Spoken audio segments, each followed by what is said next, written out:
The ECOWAS Parliament awarded Presidents Barrow of the Gambia and Bio of Sierra Leone for what it says is their inspirational leadership in the ECOWAS community.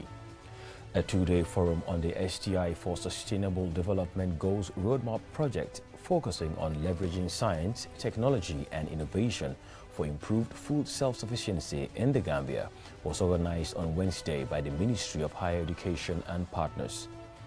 Gambia participates with support from the U.S. Embassy in Banjul, concluded a two-day capacity building forum on Saturday for National Assembly members on budget oversight and public participation mechanisms in the approval process. Jama Youth Association, in partnership with the Banjul City Council, held a cleansing exercise on Saturday at the Banjul Albert Market to promote a healthy business environment. In sports news, as we look ahead to an exciting AFCON 2023 matches beginning on Friday, none of the quarter-finalists from the previous AFCON have made it to this year's last 8. Those were the headlines, now the news in detail.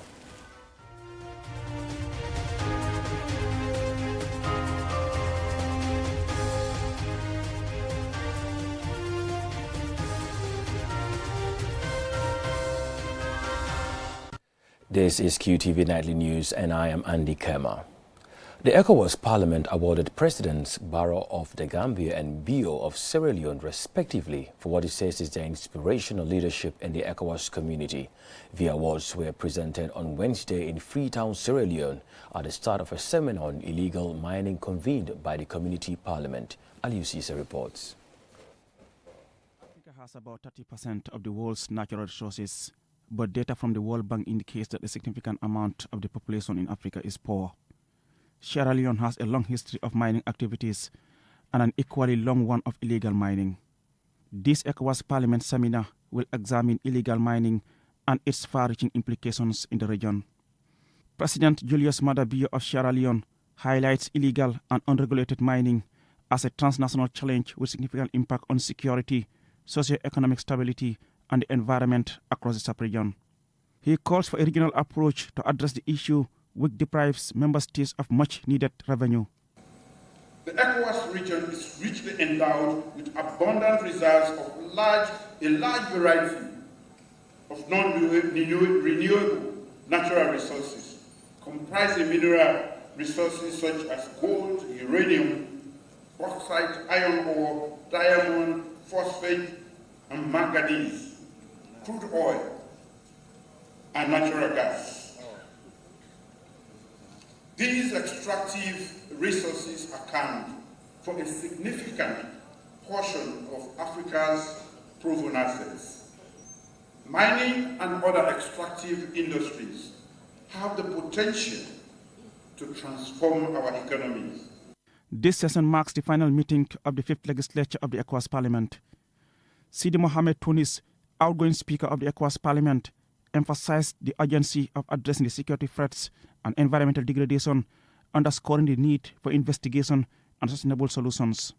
The re-emergence of military takeovers and the unfortunate suspension of 4 member states greatly impacted the overall success of the ECOWAS Parliament. We humbly acknowledge these challenges and other unfinished businesses that will be passed on to the next legislature. Paramount amongst which are the sad reality of having 4 member states' legislations suspended, the inability to have members of the ECOWAS Parliament elected by direct universal suffrage, and not being able to inaugurate the ECOWAS Youth Parliament. The Community Parliament awarded President Barrow of the Gambia and President Maada Bio of Sierra Leone for what the Community Parliament calls their inspirational leadership in promoting peace and democracy, among others, in the sub-region. Abdoulaye Diop, the Gambia's Minister for Petroleum and Energy, who received the award on President Barrow's behalf, welcomed the award and said the recognition serves as an inspiration. Although our region faces many challenges, the natural African spirit in us, driven by the ideals of peace and democracy, remains our guiding principle. Consequently, this prestigious Peace and Democracy Award is not a mere recognition of efforts, but a reminder that the quest for peace, equal rights and justice is a never-ending venture. It is hoped that the outcomes of this session will yield recommendations to expedite the implementation of a regional policy framework to combat illegal mining in West Africa and enhance collaboration for a sustainable mining sector. Reporting for QTV News, I am Aliou Cisse. A two-day forum on STI for SDGs roadmap project focusing on leveraging science, technology and innovation, STI, for improved food self-sufficiency in the Gambia was organized on Wednesday by the Ministry of Higher Education, Research, Science and Technology in collaboration with the Joint Research Center and partners. Lena E. Gwinyuba has more.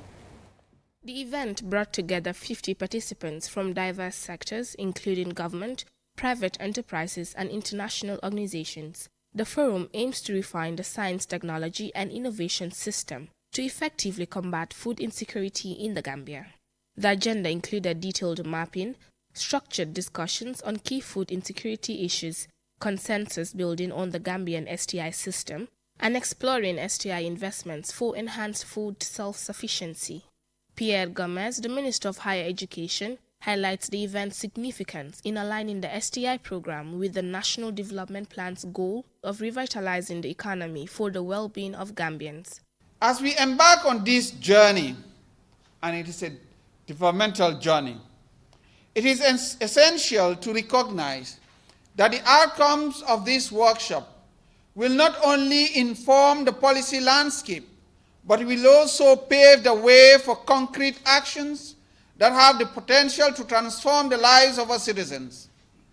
Our commitment to the Sustainable Development Goals demand that we not only aspire to improve food self-sufficiency, but actively engage in the design and implementation of strategies that drive sustainable change.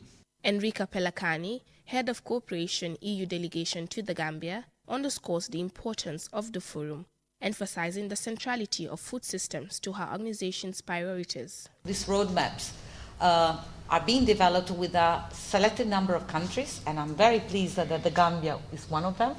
There are only few of them that have been associated in this exercise: Mauritius, Namibia, Rwanda, Seychelles, and Malawi. So, and very happy that the Gambia is one of them. I think that, as I mentioned, this comes very timely because in the priorities that the European Union has with the Gambia, the food system is one of them. Dr. Chuks Daniels, Joint Research Center expert and research fellow in STI policy at the UK's Sussex University, and Eleonora Rella, project manager of the Directorate General for International Partnerships at the European Union, highlights the multidimensional role of science, technology and innovation in ensuring food security, emphasizing the importance of STI for SDGs. Science, technology and innovation is critical to addressing the challenges that Africa faces, but also not just the challenges. STI presents a very important opportunity for development. So from engineering challenges to water to food systems to everything we'll be discussing today, science technology is very important. The STI for SDG project serves as a crucial ally, and DG INTPA is fully supportive of the road mapping process, as it has the potential to guide the formulation of effective strategies and the allocation of resources towards research and innovation, and thus strengthening the Gambian STI ecosystem. The ultimate goal of the forum is to equip participants with actionable insights and practical skills to foster a positive impact on food self-sufficiency in the Gambia, in alignment with the National Development Plan. Reporting for QTV News, I am Lena E. Gwenyuba. Gambia participates with support from the U.S. Embassy in Banjul concluded a two-day capacity building forum on Friday for National Assembly members on budget oversight and public participation mechanisms in the budget approval process. Julden Jai tells us more. The training aims to enhance the capacities of National Assembly members and 5 support staff from the budget oversight process. This first-time training includes international best practice on legislative oversight, on reviewing and reporting on pre-budget statements, enacted budget execution report, and public participation mechanisms in the approval process of executives' budget proposals. These are integral prerequisites that underpin effective oversight and participation. Here is Aneta Mahoney, Programs Manager, Gambia Participates. This training is part of Gambia Participates' broader support to the Gambian Parliament, which aims to strengthen the institutional capacity, legislative function, and democratic culture. We believe that a strong and responsive Parliament is essential for the consolidation of democracy and the realization of the Sustainable Development Goals in the Gambia. We have invited 2 experts and practitioners to share their experiences and insights with you. They will cover various topics such as the budget cycle, budget analysis, budget advocacy, public hearings, and social audits.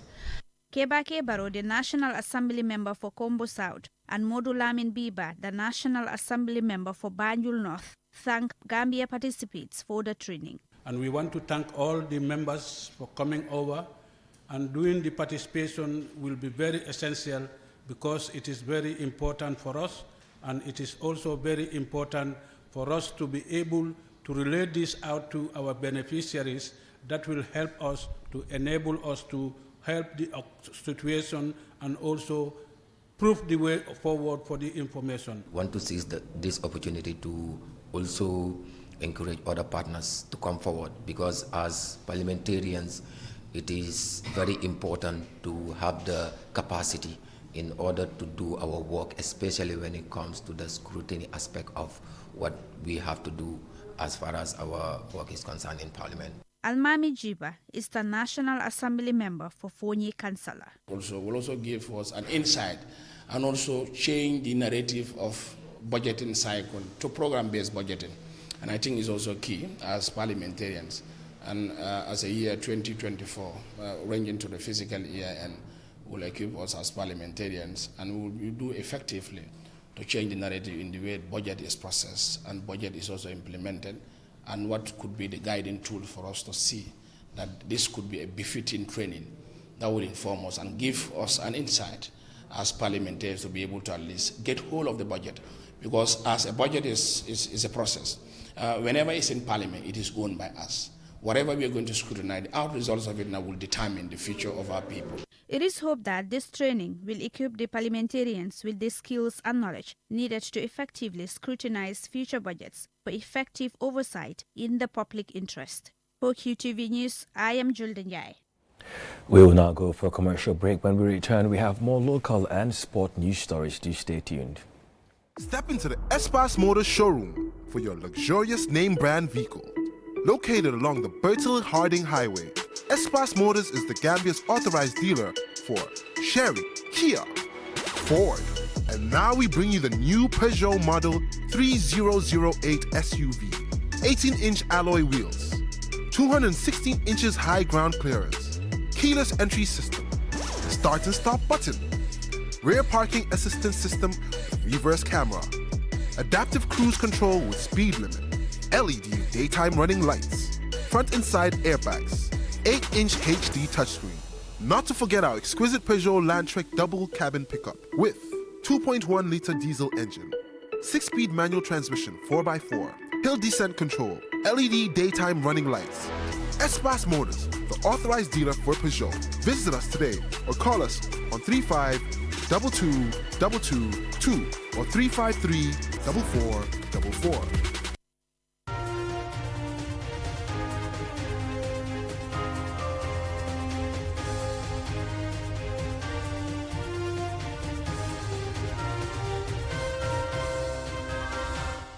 Welcome back. If you're just tuning in, this is QTV Nightly News. Many public spaces, including many of our markets, are not regularly cleaned. In an attempt to address this, Jama Youth Association, in partnership with the Banjul City Council, held a cleansing exercise on Saturday at the Banjul Albert Market to promote a healthy business environment in the market. Ansumana Sonyasi reports. This cleansing exercise, which is part of Jama Youth Association's efforts to promote cleanliness, especially in public places, was warmly welcomed by vendors and shoppers at the market. Adama Vijas, chairman of Jama Youth Association, says this exercise was inspired by the association's strong desire to positively impact society. He also stressed the importance of environmental cleanliness, especially in public places such as markets. And we're really here to build schools, build sanitation efforts. Our first one was in Serakunda Market. Our next one is in Brikama. So we have a lot of initiatives that we're building here because it's about the community. Really, we need to come together. Community is everything, and we can't do it by ourselves. We have to unite. We have to unite internationally and locally to really bring these big changes to the Gambia. Sarah Balde, Vice President of Jama Youth Association, highlights some of the activities they are currently embarking on and shares plans for future projects, including the establishment of a Skills Acquisition Youth Academy to provide underprivileged youths with self-employment skills. Everybody. So many youths are going, they are learning local skills, but startup capital is a problem. That's why you see the problem, illegal migration is getting higher and higher. It's as a result of so many people are not employed. So what are the ways, how are we going to address illegal migration in Africa in particular, in Gambia in particular? We said, let us come, let us empower the youth. Those that are not in the formal sector, we can set up a youth academy. We don't need you to have to go up to grade 12 if you join the youth academy. If you are there, you don't have chance to go to the formal sector, come and join the youth academy. You will be trained. At the end of the training, they will give you a startup capital where you will start your own business. Alajija, Director of Cleansing Services at the Banjul City Council, conveys the council's message of gratitude to Jama Youth Association for their foresight and partnership, which he says will greatly complement their waste management drive. He also gave assurances of BCC's readiness to always collaborate with them for similar ventures. We appreciate them a lot. We understood that they've done it in other councils, and this is a start between us and them, because we need people that would come and capacitize us. Ourselves too, we need to be collaborating with organizations like JAMA. So we are definitely grateful to them. We thank them a whole lot. This is a very, very big exercise, a successful one. If you look at it, the market committee and people that are having stall in the market, everybody is involved in this settle. Commenting on the importance of environmental cleanliness, President Adama Barrow, who also over the weekend joined members of his party, senior government officials and civil servants on a cleansing exercise in Banjul, reveals plans to establish an agency to oversee and coordinate national cleansing efforts. He encourages Gambians to always clean their environments. Going forward, one of the strategies we want to do is we want to open an agency called the Cleaning Agency, but it will be under the Ministry of Environment. That's what we are looking at, because health is wealth, and we are working with the Ministry of Health. There is another agency also that will be looking after how people manage their waste. I think that is important. Jama Youth Association is a youth-led group that embarks on numerous activities in community, including youth empowerment aimed at complementing national development. Answane Sonyasi for KTV News. Women gardeners at a Janjangbure vegetable garden have raised concerns including water shortage among other challenges. QTV's Lolly M. Kamara visited the garden and filed this report. This is Gampat Garden, one of the many gardens in Janjangbure, where more than 60 women, including young people, work to earn a living and feed their families. Mariama Sise and Amis Habaru have toiled in this garden for many years. They explained how the water shortage and animal intrusion hampers their efforts. Work was really progressing here, but due to lack of adequate water supply, we are not able to cultivate the garden to a large scale. We used to have a water tank supplying us with water, but it no longer works. We have wells too, but the water is still not enough. We want to cultivate the whole garden, but we cannot do that because of the water shortage. Diaspora wala ni tanko dada mole but mini nata nyin tanko dada iman tanko dada kunke. This water tank was donated to us by some people in the diaspora, but it wasn't properly fixed. As the metals holding it were not strong, they eventually broke and the tank fell. It nearly fell on someone who was close to the tank. We were lucky that she was not hurt. Monkeys are also a menace here. They uproot our plants and destroy them. Even though we brought dogs to chase them away, they still come back. For Tunko Fati, water is not her only problem. Storage facility is another challenge. When we harvest our vegetables like tomatoes and onions, a wholesale market is always a problem. Sometimes it takes days before we can sell everything, and these vegetables are perishable. So if we have a storage facility, that will help us in terms of preserving our vegetables. Queen Jaune, a young lady engaged in horticulture, explains some of the benefits she gained from this garden. But then it cannot sort of garden not again. There are things we don't get elsewhere, and we believe in doing this. One is able to take care of oneself without having to wait for anyone. Vegetables such as spring onion, sweet pepper, lettuce, okra, tomatoes, amongst others, are grown in this garden. These women we engaged believe having a good water supply and a secure perimeter wall will protect their produce and help boost their production, productivity, and income. For QTV News, Lolly M. Kamara. We'll now shift our attention to the latest updates in the world of sports.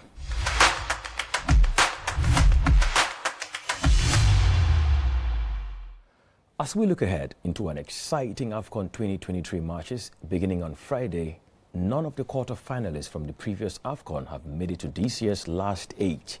Our sports reporter Mamoudou Gajaga takes a closer look at the matchups, which sees 4 former champions among those making the last 8. Three-time champions Nigeria will face Angola in Friday's quarter-final. One of the continent's heavyweights, Nigeria, looked impressive in their 2-0 win against fierce rivals Cameroon in the round of 16, which was preceded by a good performance in the group stage, where they won twice and drew once to finish second behind Group A winners Equatorial Guinea on goal difference. Their opponents, Angola, advanced to the quarterfinals after defeating Namibia 3-0. Angola won Group D with 2 wins and a draw to finish 3 points clear of second-place Burkina Faso. They will fancy their chances against Nigeria. Friday's second quarter-final match will pit 2-time winners DR Congo against a resolute Guinea side that broke their AFCON knockout jinx. DR Congo eliminated Egypt, one of the tournament's favorites, on penalties following a 1-1 draw. They finished second in their group, trailing Morocco after drawing all of their 3 matches. Guinea defeated Equatorial Guinea, one of the tournament's most impressive teams in the group stage, with a last kick of the game winner. Host Côte d'Ivoire will be full of confidence after defeating champions and pre-tournament favourites Senegal on penalties after extra time, following a 1-1 draw. They face Mali's Eagles, who eliminated Burkina Faso in the last 16 stage. Saturday evening's quarter-final game features 2 impressive teams. South Africa, fresh from humiliating tournament favourites Morocco, will face Cape Verde, who defeated Mauritania in the round of 16. Despite a tenacious defense, having won Group B, 4 points clear of giants Egypt, Cape Verde will not fear anyone. AFCON 2023 continues with spectators hoping for more excitement, twists and turns. This edition also witnessed the most goals scored at this stage of an AFCON tournament. It is hoped that the quarter-final matches will be as spectacular as that which has gone before. Mamoudou Gajaga, QTV News. And with that, so we come to the end of this bulletin. But don't forget to get interactive with us by following us on social media, by following us on Facebook, Instagram, X, and of course YouTube at QTV Gambia. Join us at 10 p.m. for another news bulletin. Thanks for watching.